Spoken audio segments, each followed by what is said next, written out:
Good morning students. BSc BEd third year में zoology में आज बात करते हैं थर्ड एंडोक्राइन ग्लैंड, जिसे कहा जाता है पैराथायराइड ग्लैंड या पैराथायराइड ग्रंथि। इससे पहले आपको इसके अंदर पीयूष ग्रंथि और थायराइड ग्रंथि की संरचना, उसके स्ट्रक्चर और उसके हार्मोन और हार्मोन की अधिकता और कमी से होने वाले इसके अंदर कौन से रोग होते हैं उसके बारे में बता चुके हैं। अब बात करते हैं पैराथायराइड ग्लैंड या पैराथायराइड ग्रंथि के बारे में। पैराथायराइड ग्लैंड या पैराथायराइड जो ग्रंथि है वह इसके अंदर कह सकते हैं संख्या में 4 होती है। इसकी संख्या इसके अंदर कह सकते हैं 4 होती है। और थायराइड ग्रंथि पर स्थित जो प्रत्येक लोब होते हैं पर इसके अंदर कह सकते हैं इसकी संख्या 2 होती है। तो कह सकते हैं कि पैराथायराइड ग्रंथि कहाँ पर पाई जाती है? थायराइड ग्रंथि पर पाए जाने वाले या थायराइड ग्रंथि में पाए जाने वाले लोब या पाली पर। जैसे इसमें स्ट्रक्चर देख सकते हैं, यह इसके अंदर एक थायराइड इसके अंदर ग्लैंड है। इसमें 2 लोब पाए जाते हैं। 2 लोब में से इसके अंदर कह सकते हैं एक लोब पर, तो थायराइड ग्रंथि जो है उसके लोब या पाली पर इसके अंदर पाई जाती है पैराथायराइड ग्रंथि। तो पैराथायराइड ग्रंथि की पोजीशन कहाँ पर हो गई? थायराइड ग्रंथि पर पाई जाएगी। और प्रत्येक इसके अंदर कह सकते हैं लोब, 2 लोब होते हैं। तो एक लोब पर इसके अंदर कह सकते हैं 2 पैराथायराइड ग्लैंड होती हैं। तो 2 लोब होते हैं, इस कारण इसके अंदर कह सकते हैं 4 पैराथायराइड ग्लैंड पाई जाती है। तो इसके अंदर पैराथायराइड ग्रंथि जो इसके अंदर है उसमें कह सकते हैं कि संख्या कितनी होगी इसकी? 4 होती है, जो कि थायराइड ग्रंथि के लोब पर पाई जाती है। मनुष्य में या ह्यूमन में इसके अंदर ये लाल पीले भूरे अंडे के आकार की होती है। कलर इसका रेडिश होता है या लाल भूरे इसके अंदर कह सकते हैं, येलो ब्राउन इसके अंदर कह सकते हैं कलर की होती है। और अंडाकार होती है, एग शेप की होती है। और इसके अलावा इसके अंदर लगभग ये 0.1 से 0.2 ग्राम की होती है। तो इसके अंदर लाल भूरे इसके अंदर रेडिश कलर की या पीले भूरे रंग की, अंडाकार, और चारों ग्रंथियों का जो भार होता है मिलाकर कितना होगा? 0.1 से लेकर 0.2 ग्राम। और संख्या इसकी कितनी होती है? 4, और थायराइड ग्रंथि पर पाई जाती है। पैराथायराइड ग्रंथि की इसके अंदर पहचान सबसे पहले की गई थी, रिकॉग्नाइज किया गया था सबसे पहले इसके अंदर रेनार्ड के द्वारा। रेनार्ड ने इसके अंदर कह सकते हैं सबसे पहले बताया था, उसकी पहचान की थी थायराइड ग्रंथि की, जो कि पैराथायराइड ग्रंथि की जो कि थायराइड ग्रंथि पर पाई जाती है। और इसकी संरचना के बारे में, पैराथायराइड ग्रंथि के स्ट्रक्चर या संरचना का वर्णन सबसे पहले किया गया था इसके अंदर सैंड स्ट्रॉम। तो सैंड स्ट्रॉम ने स्ट्रक्चर का इसके अंदर सबसे पहले वर्णन किया था।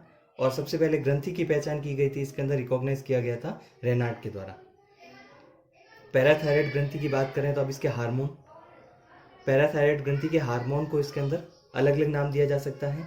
पैराथार्मोन भी कह सकते हैं, पैराथायराइड हार्मोन भी कह सकते हैं, और तीसरा नाम हो सकता है उसको कॉलिप हार्मोन भी कहते हैं। तो पैराथार्मोन, पैराथायराइड हार्मोन या कॉलिप हार्मोन इसे कहते हैं। और कॉलिप्स हार्मोन किस लिए कहते हैं? कॉलिप हार्मोन इसलिए कहते हैं क्योंकि इस हार्मोन की खोज फिलिप कॉलिप नामक वैज्ञानिक ने की थी। 1925 में फिलिप कॉलिप ने इसके अंदर कह सकते हैं थायराइड या इसके अंदर कह सकते हैं पैराथायराइड ग्रंथि की खोज किसने की थी इसके अंदर? फिलिप कॉलिप ने। तो इस हार्मोन की खोज करने वाले वैज्ञानिक के नाम के आधार पर इसको पैराथार्मोन या पैराथायराइड हार्मोन और नाम के आधार पर कॉलिप हार्मोन भी कहा जाता है। और इसके अंदर पैराथायराइड जो हार्मोन होता है वह कैल्शियम के स्तर या कैल्शियम का जो लेवल होता है उसके द्वारा इसका फीडबैक कंट्रोल होता है या फीडबैक इनहिबिशन होता है। तो कह सकते हैं कि पैराथायराइड जो हार्मोन है वह किसके द्वारा कंट्रोल होगा? कैल्शियम के लेवल के द्वारा। कैल्शियम इसके अंदर जो है वह नियंत्रित करता है पैराथायराइड हार्मोन को, क्योंकि ज़्यादा होगा तो वह इसके अंदर पैराथायराइड हार्मोन इसके अंदर जो है कैल्शियम का लेवल इसके अंदर ज़्यादा होगा तो पैराथायराइड हार्मोन को इनहिबिट कर देगा। और पैराथायराइड हार्मोन इनहिबिट हो गया तो इसके अंदर वहाँ पर कैल्शियम जो है वह रिलीज नहीं हो पाएगा, या इसके अंदर कह सकते हैं जो इसके फंक्शन होगा वह नहीं कर पाता है। अब बात करते हैं पैराथायराइड ग्लैंड के हार्मोन। तो पैराथार्मोन, जिसको पैराथायराइड हार्मोन कहते हैं, उसके क्या कार्य होते हैं? सबसे पहले फर्स्ट इसके अंदर फंक्शन होता है प्राथमिक कार्य, ब्लड प्लाज्मा के में कैल्शियम की सांद्रता को इसके अंदर मेंटेन करके रखना। तो रक्त में या ब्लड में इसके अंदर कैल्शियम की कंसंट्रेशन जो है उसको मेंटेन करके रखने का कार्य जो होता है वह इसके अंदर पैराथायराइड हार्मोन का होगा। फर्स्ट हो गया, यूरिन के साथ फॉस्फोरस के उत्सर्जन में वृद्धि करता है। तो यूरिन जो है उसमें जो अमोनिया भी होता है इसके अंदर, इसके अलावा इसमें इसके अंदर कह सकते हैं वाटर भी पाया जाता है, लेकिन उसमें जो आयन फॉस्फोरस होता है तो फॉस्फोरस का उत्सर्जन इसके अंदर कह सकते हैं उसमें वृद्धि करता है। तो फॉस्फोरस ज़्यादा से ज़्यादा यूरिन के द्वारा बाहर जाता है। तो एक्सक्रीशन फॉस्फोरस का ज़्यादा कौन बढ़ाता है? पैराथायराइड हार्मोन बढ़ाएगा, जिसके कारण क्या होगा, शरीर में क्या होगा, फॉस्फोरस जो है नॉर्मल लेवल जो है वो बना रहेगा, शरीर में फॉस्फोरस कम रहेगा, कमी होगी। लेकिन कैल्शियम का एक्सक्रीशन जो होता है, कैल्शियम का जो उत्सर्जन होगा उसमें ये कमी करता है। तो फॉस्फोरस के उत्सर्जन में तो इसके अंदर कह सकते हैं ये वृद्धि करता है, उत्सर्जन में वृद्धि करेगा तो शरीर में फॉस्फोरस कम होगा, और कैल्शियम के एक्सक्रीशन में कमी करेगा तो ब्लड में कैल्शियम का लेवल ज़्यादा रहेगा। बोन्स या अस्थियों से कैल्शियम को लेकर, तो कैल्शियम जो है उसको मोबिलाइज करके या तोड़कर ब्लड प्लाज्मा में कैल्शियम की कंसंट्रेशन बढ़ाता है। तो ब्लड प्लाज्मा में कैल्शियम की कंसंट्रेशन कब बढ़ेगी? जब बोन्स में जो ऑस्टियोक्लास्ट कोशिकाएं होती हैं उसके द्वारा कैल्शियम को तोड़ा जाता है और ब्लड प्लाज्मा के कैल्शियम को लेवल को बढ़ाया जाता है।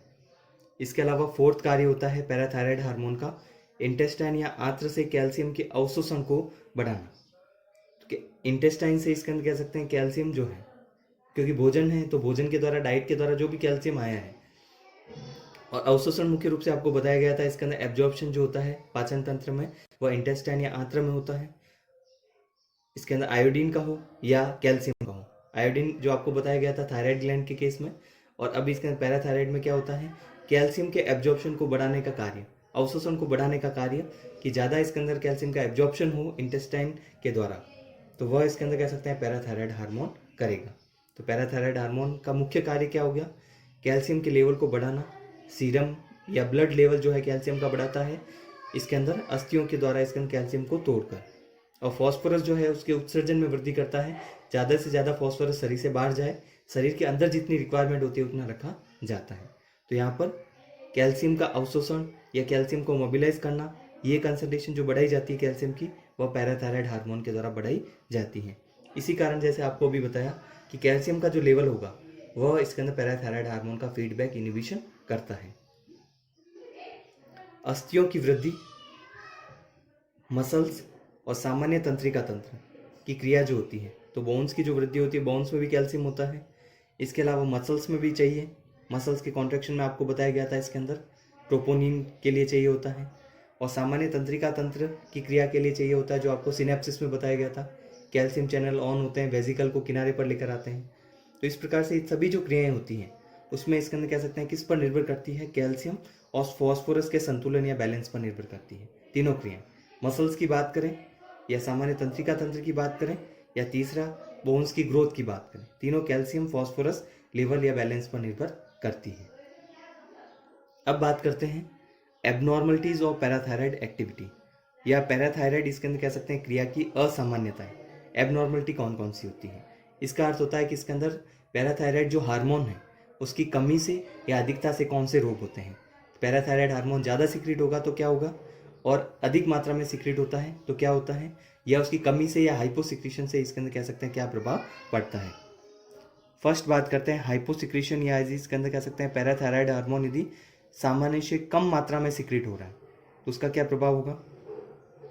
गलती से पैराथायराइड ग्रंथि को हटाने पर, एरर या इरेनेसली, या गलती से यदि इसके अंदर कह सकते हैं पैराथायराइड ग्लैंड को हटा दिया जाए, गलती से या एरर के रूप में हटा दिया जाए, कि इसके अंदर जानबूझकर नहीं, गलती से यदि पैराथायराइड ग्लैंड इसके अंदर कह सकते हैं शरीर से उसको हटा दिया जाए, या कुछ परिस्थितियों में ग्रंथि द्वारा पैराथायराइड हार्मोन के सिक्रीशन में कमी होने लगती है।